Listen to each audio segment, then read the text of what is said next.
एक बार हमारे स्कूल की ट्रिप जाती है और हमारे स्कूल इतनी खराब है जहाँ पर दूसरे स्कूल की ट्रिप जाती है म्यूजियम, वाटर पार्क, बीचेस ऐसी जगह पर, और हमारे स्कूल की ट्रिप जाती है एक गांव में और उसी गांव के एक आदमी से हमारे झगड़े हो जाते हैं। तो चलिए शुरू से जानते हैं उस दिन मेरे साथ क्या हुआ था। तो उस दिन मैं स्कूल जाने के लिए अपने रूम में तैयार हो रहा था और तब मेरा दोस्त लकी मुझे स्कूल जाने के लिए बुलाने आता है और तब हम दोनों स्कूल जाते। स्कूल जाने के बाद मैम अटेंडेंस लेती है। अटेंडेंस हो जाने के बाद मैम हमसे कहती है इस बार हमारी ट्रिप एक गांव में जाने वाली है। तब सब लोग बहुत ज्यादा खुश होते हैं। हमारी क्लास में हम ज्यादातर तीनों ही रहते थे, मैं, लकी और रोहन उस दिन एब्सेंट था। और हमारे क्लास में हमारा एक दुश्मन भी था, जियान को दूसरों को तंग करने में बहुत मजा आता था। और तो और जियान ने अपने दो चेले भी पाल रखे थे, सोनू और मोनू। खैर, तो ट्रिप वाले दिन हम सबसे पहले जाकर विंडो वाली सीट में बैठ जाते हैं। पर तब बस में जियान आता है अपने दो चेलों के साथ। जियान मेरे पास आकर मुझसे कहता है ये मेरी सीट है और इस पर सिर्फ मैं ही बैठूंगा। तब मैं उससे कहता हूँ दूसरी भी तो विंडो सीट है, तू उस पर बैठ जा। तब वो मानने का नाम ही नहीं ले रहा था। तब बस में हमारी क्लास टीचर आ जाती है और उन्हें देखकर जियान दूसरी सीट पर जाकर बैठ जाता है और मैम के जाते ही बोलता है तुम्हें तो बाद में देख लूंगा। तब हमारे साथ हमारी मैम का एक बच्चा भी था और जब हम गाँव जा रहे होते तब मेरे और जियान की टीम के बीच में एक भयानक वॉर छिड़ जाती है। मैं, लकी और रोहन हम तीनों हमारे आपस में बात कर रहे होते हैं। तब जियान का चेला सोनू हमारी ओर एक रैपर फेंक कर मारता है और वो रैपर मेरे दोस्त रोहन को लग जाता है। तब सोनू और रोहन के बीच बहुत बहस होती है। रोहन कहता है तूने मुझे रैपर क्यों मारा, और सोनू कहता है मेरी मर्जी, मैं कुछ भी करूँ। और ऐसा कहते ही रोहन को बहुत ज्यादा गुस्सा आता है और वो सीधा जाकर सोनू को मारने लगता है और उसे झगड़ा करता देख हम भी झगड़े में घुस जाते। और ये सब देख कर मैम पीछे आते हैं और हमारे झगड़े छुड़ाते।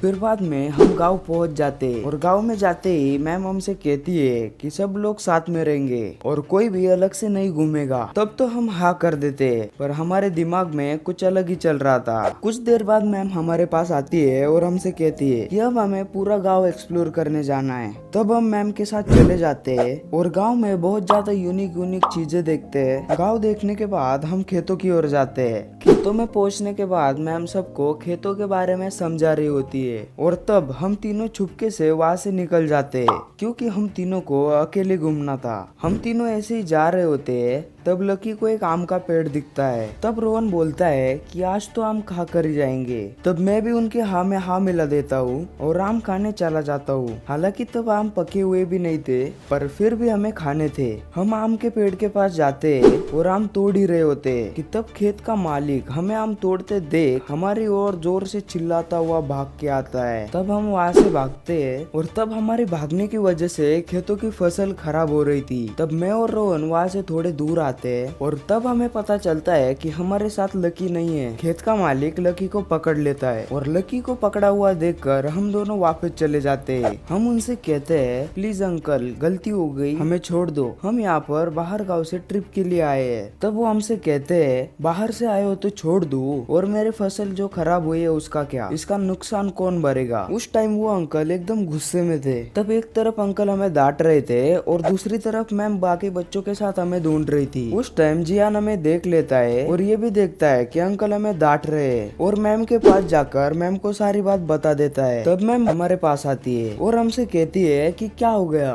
तब वो अंकल मैम को सारी बात बता देते हैं। तब मैम हमारी साइड लेती है और अंकल से कहती है क्या हो गया अगर दो आम ले लिए तो, बच्चे ही तो है। तब वो अंकल कहते हैं मैं आम की वजह से गुस्सा नहीं हूँ, मेरी जो फसल खराब हुई है मैं उसकी वजह से गुस्सा हूँ। उस वक्त वो अंकल एकदम एंग्री मैन बन गए थे। वो किसी के सुनने में ही राजी नहीं थे, उन्हें बस अपनी फसल के पैसे चाहिए थे। और मैम के बहुत ज्यादा समझाने के बाद भी वो अंकल नहीं समझ रहे थे और इस वजह से मैम उनको उनके फसल की पैसे दे देती है। उस वक्त मुझे मैम के अंदर भगवान नजर आ रहे थे, पर जैसे ही हम थोड़े आगे जाते हैं मैम के अंदर के छुपे हुए भगवान सीधा राक्षस बनकर मुझ पर टूट पड़ते हैं। किसने जाने बोला था, क्यों गए थे अकेले, ऐसे बहुत सारे सवालों की बारिश हम पर होने लगी। और उसके बाद काफी ज्यादा डांट और ताने खाने के बाद पनिशमेंट के नाम पर हमें बस में बिठाकर और बाकी सब लोग घूमने चले गए। और तब हमारी ज्यादा गलती थी भी नहीं, हम तीनों बस में बैठे बैठे बोर हो गए थे और तब हमारे अलावा कोई बस में था भी नहीं। मेरे दोस्त मुझसे कहते हैं कि चलो बाहर घूम के आते,